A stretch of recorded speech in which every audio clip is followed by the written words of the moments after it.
दोस्तों नमस्कार, स्वागत है आपका रियल स्टडी एजुकेशन प्लेटफॉर्म पर। दोस्तों, कल मुख्यमंत्री महोदय द्वारा रीट 2022 की घोषणा कर दी गई है। उसके बारे में इस वीडियो में हम चर्चा करेंगे। इस वीडियो में धीर सिंह धावाई सर हैं, उनके द्वारा पूरी की पूरी जानकारी दी जाएगी। नमस्कार नमस्कार। चलिए ठीक है। यहाँ दो राय हैं, दो मत हैं कि क्या सही है क्या गलत है। ये दोनों चीजों पे मैं चर्चा करूंगा आप लोगों के साथ। कि एक बच्चे का कमेंट आ रहा था कि सर अच्छा हो गया, आपका धंधा फिर से शुरू हो जाएगा। एक तो ये शब्द बहुत गंदा बोला जिस बच्चे ने बोला है, सोचा है किसका शुरू होगा किसका नहीं होगा, वो एक बहुत बड़ी बात है। हमारे अंदर इतना फ्रस्ट्रेशन है कि हम हर जगह कुछ भी बोलने लग जाते हैं और हम अध्यापक बनने की बातें करते हैं। ये विडंबना की बात कहूंगा मैं कि पागलपन हमारे अंदर भी है और कहीं ना कहीं हमारे नेतृत्वकर्ता भी इस चीज का फायदा हमारे अंदर उठाते हैं। आज सबसे बड़ी बात यह है कि बड़ा आंदोलन आप लोगों का चल रहा था और इस आंदोलन में हुआ क्या है कि बार बार विधायकों का एक दबाव बनाया जा रहा था और आप लोग इस मुहिम में बहुत हद तक कामयाब भी हो रहे थे। इसी बीच कि ओटीएस में आज जो एक भाषण था मुख्यमंत्री महोदय का, उस भाषण से इस चीज को एकदम से हवा मिल चुकी थी कि उन्होंने अपने इरादे दर्शा दिए थे कि विज्ञप्ति होने के बाद, भर्ती प्रक्रिया क्लियर होने के बाद, वित्त विभाग से 31,000 की स्वीकृति मिलने के बाद किसी भी भर्ती परीक्षा में पद नहीं बढ़ाए जा सकते। ये उन्होंने ओटीएस में जो नवनियुक्त आरएस प्रशासनिक अधिकारी हैं उनके सामने अपनी बात बोली और वहीं से एक मुहिम बनने लगी कि अब क्या होगा।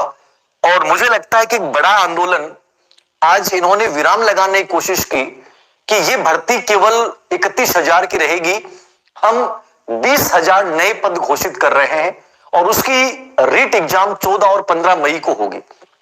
बड़ी विडंबना देखिए कि यहां कंफ्यूजन इतना पैदा कर दिया है, 20,000 नए टीचर मिलेंगे और इसमें भी 14 और 15 मई को रीट की नई एग्जाम होगी।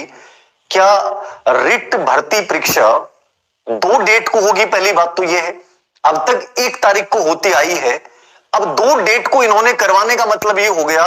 पहला कंफ्यूजन, पहली प्रॉब्लम तो यही सामने आ गई कि एक पेपर कैसा आएगा, एक पेपर कैसा आएगा। मतलब इन्होंने अधिकतम संख्या को देखते हुए एक डिवाइडेशन, एक प्रोग्राम देने की कोशिश की है कि हम 2 डेट को रीट का एग्जाम आयोजित करवाएंगे और उसके आधार पर हम 20,000 नए टीचर देंगे। पहला प्रश्न, क्या नई रीट आती है उसमें हम तैयारी करते हैं, बहुत बेटर नंबर बना पाएंगे? हो सकता है कि इस भर्ती परीक्षा में जो बच्चे शामिल हुए हैं उनके भी नंबर बहुत अच्छे हों, तो क्या उनको उस भर्ती परीक्षा में आवेदन करने का मौका मिलेगा क्या? एक बड़ी बात है। ठीक है, तो 2 एग्जाम से यानी 14 और 15 मई को 2 दिन रीट का एग्जाम होना, पहली चीज तो यही समझ में नहीं आई कि ये मुद्दा क्या है। नंबर 2, आप लोगों का जो एक था लंबे समय से चल रहा था कि सर क्या करेंगे क्या नहीं करेंगे, अब क्या होना चाहिए क्या नहीं होना चाहिए, मुझे लगता है कि लगभग इस पे विराम लगा दिया है जब इन्होंने बता दिया है कि हम नई भर्ती परीक्षा करेंगे तो नहीं करेंगे लोग। लेकिन विडंबना की बात यह है कि कौन कहता है कि आज कोहरा घना है, कौन कहता है कि आज कोहरा घना है? ये तो किसी की व्यक्तिगत आलोचना है। सूर्य हमने भी नहीं देखा है सुबह से और देखना भी नहीं है सूर्य में, काहे का सूर्य देखें? यहां तो इस कदर कीचड़ भीची है कि हर किसी का पैर इस कीचड़ में सना है। एक लाइन बोली है मैंने, कौन कहता है कि आज कोहरा घना है? ये किसी की व्यक्तिगत आलोचना है। सूर्य हमने भी नहीं देखा है और देख के करेंगे भी क्या? यहां तो इस कदर कीचड़ बिछा है कि हर किसी का घुटना पांव उस कीचड़ में सना है। मुझे यही समझना है कि मुझे ये खुद को समझ में नहीं आ रहा, राजस्थान का अभ्यर्थी खुद इस दुविधा में है। वो पहले ये तय नहीं कर पा रहा था कि मुझे 2nd ग्रेड की तैयारी करनी है या मुझे 1st ग्रेड की तैयारी करनी है, मुझे आरएस की तैयारी करनी है, मुझे कॉलेज लेक्चर की तैयारी करनी है। इस बीच सरकार एक नया गेम खेल जाती है कि रीट की नई भर्ती 14 और 15 मई को होगी, यानी 2nd ग्रेड और 1st ग्रेड से पहले एक रीट और होने जा रही है और उस रीट के आधार पे ही जैसे वर्तमान भर्ती है यानी उसके आधार पे ही आपको पोस्टिंग दी जाएगी। मतलब जो इन्होंने पहले एक दिन घोषणा की थी गहलोत सरकार ने और आदरणीय शिक्षा मंत्री गोविंद सिंह डोटासरा जी ने कि अगली भर्ती परीक्षा में रिट के बाद हम एक एग्जाम और करवाएंगे, उसके आधार पर शिक्षक भर्ती होगी। लेकिन आज जो गहलोत सरकार का स्टेटमेंट है वो तो ये कह रहा है कि सिर्फ रिट के आधार पे ही 20,000 की भर्ती की जाएगी। तो 2-3 चीजें मैं क्लियर करना चाहूंगा। जो बच्चे नेगेटिवली सोचते हैं बच्चों को बोल दूं, कोई फर्क नहीं पड़ने वाला है। और कोचिंग हो चाहे मैं हूं, कोई भी हो, कोई बड़ा फायदा नहीं होने वाला है इसमें। क्या 5 महीने का आपने समय दिया है, 4 महीने का आपके पास समय है और 4 महीने में आप ये सोचते हो कि इससे कोचिंग इंडस्ट्री को फायदा होगा, कदापि नहीं होने वाला है। एक तरफ कोरोना आ रहा है, जहां एक तरफ ये शैक्षणिक संस्थान हो सकता है कि 2-3 महीने बाद ये बंद करने की बातें करने लग जाए। तो इसमें फायदा नुकसान क्या है ये तो अब बहुत अलग बात है। अब आपके पास उपाय क्या? सबसे बड़ी बात ये है सर उनका फायदा है, उनको ये फायदा होगा, उनको नुकसान होगा। अरे भाड़ में जाए ना, कोचिंग वाले को फायदा है कि धीरे सिंह जी को फायदा है, किसको फायदा है? आप अपने फायदे की क्यों नहीं सोचते? मुझे क्या करना है, उसको ये हो जाएगा, उसको ये हो जाएगा। हम जिंदगी भर इन चीजों में उलझे रहते हैं कि सर उसको फायदा है। अरे तुम्हारा फायदा क्या है? तुम्हारा फायदा यह है कि तुम किसी एक चीज को चुनकर उसकी ढंग से तो तैयारी करो।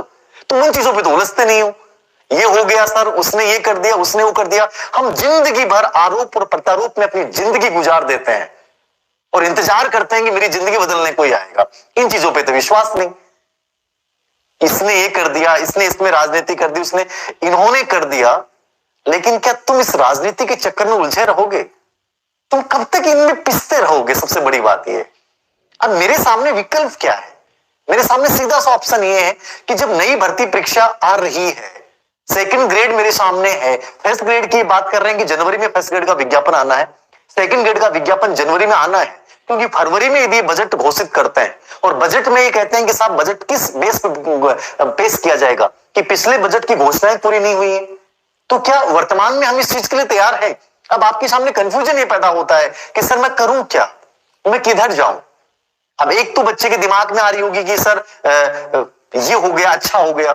ये कह रहा है कि नहीं साहब खराब हो गया, पद बढ़ने चाहिए थे इसी भर्ती में, ये तो गेम खेल दिया। अब गेम तो इन्होंने खेल दिया, गेम तो अच्छे वाला इन्होंने खेल दिया। अब इस गेम में आप खिलाड़ी बन के उतरते हो या गोलमाल बन के उतरते हो? समझ रहे हो मेरी बात? सरकार ने गेम खेल दिया। इस खेल में अब आपके चारों तरफ जो है वो अंपायर और टीम्स घूम रही हैं। अब इस खेल में तुम खिलाड़ी बन के उतरते हो या गोलमाल बन के उतरते हो, ये तुम्हारी मानसिकता पे डिपेंड है। कोई इलाज नहीं तुम्हारे पास। क्या करोगे तुम? बताओ मुझे, क्या करोगे बताओ? इस गेम से निकलने का साधन किसके पास है? मेरे पास है, आपके पास है। अब इस गेम से निकलना कैसे है? बात यह है किसको फायदा है, किसको नुकसान? धीर सिंह सर को फायदा, धीर सिंह सर को नुकसान। क्या का फायदा और क्या के नुकसान की बात कर रहे हो तुम लोग? फायदा नुकसान आपको अपने हित से जोड़ना है। मेरे लिए बेटर क्या हो सकता है? अरे मैं वो इंसान हूं जिसने तुम्हें कोरोना काल में भी कहा कि तुम जीत जाओगे। मैं वो इंसान हूं जिसने YouTube पे 80% साइकोलॉजी फ्री में करवाई। मैं वो इंसान हूं जिसने तुम्हें खड़े करने की कोशिश की कि तुम खड़े हो जाओ, जीत जाओगे। तुम हर चीज में यार धंधा लेके आ जाते हो। कितनी घटियापन है हमारी मानसिकता में, समझते नहीं हम लोग। अब समझना क्या है तुम्हें? समझना यह है कि मेरे सामने 3 ऑप्शन आ रहे हैं। रिट आ रही है नहीं, अभी तो मैंने रिट दी है, 4 महीने बाद फिर मेरे सामने रिट आ रही है। सेकंड ग्रेड, फर्स्ट ग्रेड में अधिकतर बच्चे बेचारे सेकंड ग्रेड और फर्स्ट ग्रेड में घुस चुके हैं। अब उनके सामने दुविधा, कॉन्फ्लिक्ट ये है, जिन्होंने घुसे नहीं है उनकी तो कोई दिक्कत नहीं है, वो तो रिट के पहले कर रहे थे, करी थी, 4-5 महीने फिर से उठाएंगे किताबों को, रिवीजन कर देंगे, हो जाएगा। लेकिन क्या मई में एग्जाम हो जाएगी? क्या मार्च बाद में कोरोना के केस बढ़ते हैं तो क्या रिट 14-15 मई को हो जाएगी? और 14-15 मई को रिट होती है तो 2 एग्जाम्स क्यों, दो दिन एग्जाम क्यों है? 14 वाले एग्जाम वाले दिन रिट का पता नहीं पेपर कैसा आ जाए, 15 वाले दिन कैसा आ जाए। मुद्दा ये उठाना है मुझे कि सर पेपर एक हो। और नंबर 2, आप ये तो क्लियर करो कि सेकंड ग्रेड आएगी, फर्स्ट ग्रेड आएगी, रिट आएगी। हमें उलझा क्यों रहे हो साहब? ये मुद्दे की हम बात नहीं करेंगे, हम एक दूसरे पे आरोप और प्रत्यारोप की गेम खेलेंगे। मुद्दा ये क्लियर होना चाहिए कि सर रिट है कि सेकंड ग्रेड है कि फर्स्ट ग्रेड है। यार एक तो क्लियर कर दो ना आप कि मुझे फर्स्ट ग्रेड की करनी है, मुझे सेकंड ग्रेड की करनी है, रिट की करनी है। अब एक बच्चा कह रहा है दुकान खोल दी, आपका धंधा स्टार्ट हो गया। अरे मेरा धंधा स्टार्ट हुआ कि नहीं हुआ उससे तुम्हें तकलीफ क्यों हो रही है? मेरा धंधा कहां से स्टार्ट होगा और कहां से नहीं होगा? तुम्हारा धंधा स्टार्ट हुआ कि नहीं हुआ है देखो तुम, कि मेरे सामने इतने ऑप्शन है, मैं क्या करूं। तुम धंधे वाले जिंदगी भर धंधा ही करोगे। धंधे का मतलब जानते हो क्या होता है? तुम्हें मीनिंग ही पता नहीं है मतलब कोई चीजों का, तो क्या मतलब है? इतने घटियापन है, मतलब ऐसा लगता है कि ऐसे लोगों के सामने तो बात ही नहीं करो। घटिया मानसिकता वाले लोग हैं, पता नहीं क्या होगा इनका। सबसे बड़ी चीज ये होनी चाहिए मेरे सामने कि सरकार से मैं जवाब तो मांगू कि सर मैं रिट की करूं कि किसकी करूं, मुझे बताओ तो सही। आप अभी रिट से मैं निकला नहीं हूं। आपने सेकंड ग्रेड का पहले बोला है, फिर फर्स्ट ग्रेड का बोला है, फिर रिट बोला है। तीन में से एक ऑप्शन तो दो मुझे। ये मांग होनी चाहिए हमारी। लेकिन हम इतने कमजोर हैं कि हम एक दूसरे के आरोप प्रत्यारोप, धंधा और बेरोजगारी मांग और पता नहीं क्या क्या मांगों को लेकर हम आपस में बोलते रहेंगे, एक दूसरे पे आरोप प्रत्यारोप करते रहेंगे। कोई गेम खेलता रहेगा तुम्हारे साथ, और खेलने लायक हो तुम लोग, तुम खेलने लायक हो, याद रखना। इतने पेपर आउट होते हैं, हम में से कोई मांग नहीं करता है कि साहब ये क्यों हो रहा है। ये चीजें रुकनी चाहिए, ये रुकनी चाहिए। हम बात ही नहीं करते इनकी, हम उलझ जाते हैं इन चीजों में, हमें उलझाने की कोशिश की जाती है और हम उलझते हैं, क्योंकि हमारी ताकत यही है। हमें से कोई ये बात नहीं करेगा आज कि सर सही क्या गलत क्या है। अब दो गुट बन जाएंगे आप लोगों के। एक गुट कहेगा कि सही हुआ है, जिनके नंबर कम आ रहे हैं वो कह रहे हैं सही हुआ है क्योंकि नई भर्ती आएगी, नया मौका मिलेगा। और जिनके नंबर नजदीक में है, 120 प्लस वाले, 125 प्लस वाले, वो कह देंगे नहीं नहीं इसी भर्ती में पद बढ़ने चाहिए थे, हम तो अब नया कंपटीशन हो गया। अब देखो ये चीजें हैं, इनका कोई किसी के पास समाधान नहीं है, किसी के पास समाधान नहीं है। तुम मेरे पे भड़ास निकालो, किसी और पे निकालो, सरकार पे निकालो, लेकिन हकीकत यह है कि हम कभी एक है ही नहीं। हमारा मत कभी एक हो ही नहीं सकता। और जिस दिन हमारा मत एक हो जाएगा, जिस दिन हम वास्तव में पहचाने लग जाएंगे कि मेरे लिए सही क्या गलत क्या है, उस दिन आपके साथ अनजस्टिस हो ही नहीं सकता। वरना आपको बेवकूफ बनाया जाएगा, 100% बनाया जाएगा। अब मैंने कहा कि तीन चीजें आपके सामने क्लियरली होगी कि रिट नहीं आ गई मतलब सरकार करवाएगी। अब ये हो सकता है कि आगे क्या होता है, 2 एग्जाम्स देना। मुद्दा पहला ये है, पहला मुद्दा मेरा ये होना चाहिए, ठीक है। अब आप लोग कहोगे कि सर रिट पदवर्दी होनी चाहिए, कर लो आंदोलन, अभी कर रहे हो, और कर लो, और विज्ञापन दे दो, देख लो क्या होता है। पॉजिटिवली होता है तो बढ़िया बात है। लेकिन आपको लगता है क्या जिस प्रांत का मुखिया इस बात को ये कह रहा है कि नहीं करना ही नहीं मुझे, क्या करेंगे बताओ आप? आंदोलन करते रहेंगे हम, आंदोलन करना हमारा अधिकार है। तो मांग उठाइए अपनी। आप कहां तक सफल होते हैं ये तो सरकार पे डिपेंड है, लेकिन सरकार ने गेम तो खेल दी, आप लोगों में फूट तो डाल दी कि 20,000 का एक गेम खेल के, और ये क्लियरली कर दिया है कि हम सभी को मौका दे रहे हैं, आइए मैदान में, आप जिसमें दम है वो जीत जाएगा 20,000 में। सीधा सा गेम है। सरकार ने अपनी मंशा जाहिर कर दी, याद रखना। सरकार ने अपनी मंशा जाहिर कर दी, याद रखना। अब तुम्हारे ऊपर डिपेंड करता है कि तुम क्या करते हो। अब गलो सरकार को गाली निकालो, किसी कोचिंग वाले को गाली निकालो, किसी व्यक्ति विशेष को गाली निकालो, ये तो एक गेम है, बढ़िया तरीके से खेलते रहो, कोई दिक्कत नहीं, अच्छा चीज है।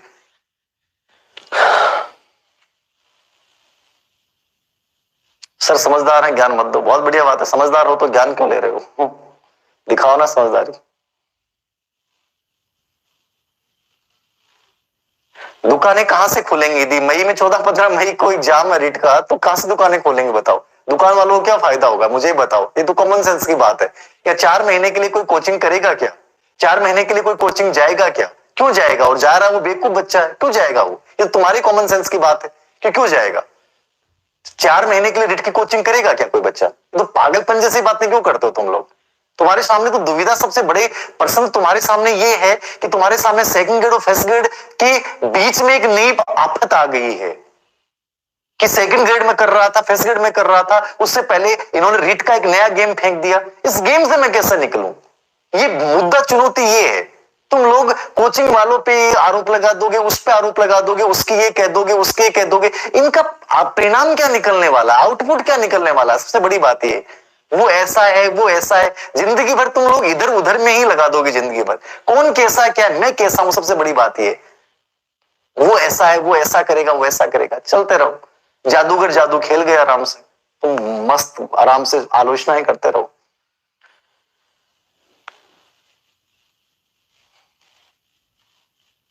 सही कह रहा है, जादूगर जादूगरी कर गया, और हम लोग आपस में लड़ते रहेंगे, हम लोग इन बातों पे ध्यान देते रहेंगे।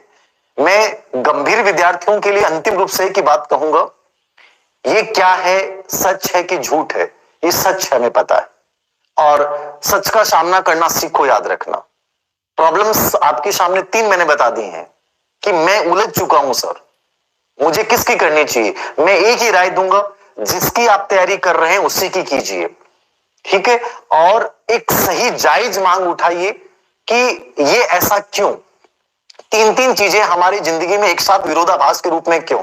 एक चीज क्लियर कीजिए ना आप, पहली भर्ती प्रक्रिया को आपने अभी पूरी हुई नहीं है, उससे पहले आपने एक नया गेम खेल दिया है, ठीक है। क्या उससे पहले सेकंड ग्रेड और फर्स्ट ग्रेड का कोई क्लियर नहीं है? तो इन तीनों के बीच में जो सस्पेंस मेरे सामने पैदा हो रहा है, उसको कौन दूर करेगा? उसको या तो सरकार इस चीज का क्लियर दे कि साहब एक तो करवाओ ना, एक पहले आप एक चीज तो करवा दो ना, जैसे सेकंड ग्रेड करवाओ, फर्स्ट ग्रेड कराओ, रीट करवा रहे हो आप, ठीक है, एक तो ढंग से करवाओ ना आप, पहले एक तो हमारे सामने क्लियर होना चाहिए ना, और फिर हम उसके ऊपर ध्यान देंगे साहब मुझे ये करना है, ये नहीं करना है, ठीक है। कोचिंग वाले आपको बुलाते नहीं है, याद रखना। आप कोचिंग की आलोचना कर लो, किसी आलोचना कर लो, कोचिंग वाला कभी नहीं बुलाता आपको। आप जाते क्यों? मैं हमेशा इस चीज को बोलता हूं, सेल्फ स्टडी से बेटर कोई सिलेक्शन नहीं होता। जितने भी इंटरव्यूज मैंने शेयर किए हैं, पहली बात मैंने बोली, सेल्फ स्टडी से बेटर कुछ होता ही नहीं है। अब तुम कोचिंग वालों के ऊपर आरोप प्रत्यारोप करो, कोचिंग का विरोध करो ना, तुम्हारे अंदर दम होना चाहिए। कोचिंग जाते क्यों तुम लोग? घर बैठ के पढ़ो ना, सेल्फ स्टडी करो ना, उससे बड़ा दम तो तुम्हारे अंदर है, तो करके दिखाओ ना। आप आपको जाने की जरूरत क्या है? फिर हम फालतू की आलोचना क्यों करते हैं? वो ऐसा करता है, वो ऐसा करता है, हम मौका ही क्यों देते हैं? आपके पास ताकत है, किताबें हैं, पढ़ो ना, आप लोग पढ़िए ना। उनसे बेटर तो कुछ चीज ही नहीं होती ना जिंदगी में। आईएएस बनने के लिए भी सेल्फ स्टडी से बेटर कुछ नहीं हो सकता। लेकिन हम लोग जिंदगी भर तेरा मेरा, तू ऐसा वो वैसा, इन चीजों में अपनी जिंदगी का बेहतरीन समय निकालते रहेंगे, और ये सरकारें आएंगी जाएंगी, ये आपके साथ गेम खेलेंगी, और इस गेम की उलझन में आप उलझते फिरना, ठीक है। उसने ऐसा कर दिया, उसने वैसा कर दिया। अब आधे बच्चे कहेंगे नई भर्ती बहुत बढ़िया है, कुछ कहेंगे नई भर्ती पुरानी है, ये कर दिया, हमारे साथ धोखा कर दिया सर। तो ये चीजें उलझते रहो, हमारी जिंदगी में ये चीज होना है, याद रखना। जो इतने कॉन्फ्लिक्ट में खुद रहता है, जो खुद अपना डिसीजन नहीं ले सकता है, जो हर अपनी हार को कोचिंग वाले के ठीकरे डाल देता है, किसी दूसरे के ठीकरे डाल देता है, सरकार के ठीकरे डाल देता है, ऐसे लोगों का भला कभी हो ही नहीं सकता। वो लोग जिंदगी भर गुलामी करने लायक है, याद रखना इस चीज को, ठीक है। जब हमारा डिसीजन हम नहीं ले सकते, जब हम अपने विवेक का इस्तेमाल हम नहीं कर सकते, जब मैंने हर जगह कहा है कि सेल्फ से बेटर कुछ नहीं है, और जिन्होंने सेल्फ किया उन्होंने बेटर किया, याद रखना रेट में भी। और मैं भी फिर कह रहा हूं, जो सेल्फ करता है वो बेटर करता है, लेकिन विवेक तो चाहिए ना आप में, एक गाइडेंस तो, सही गाइडेंस तो चाहिए ना आप में। वो चीज तुम लोग समझ नहीं सकते।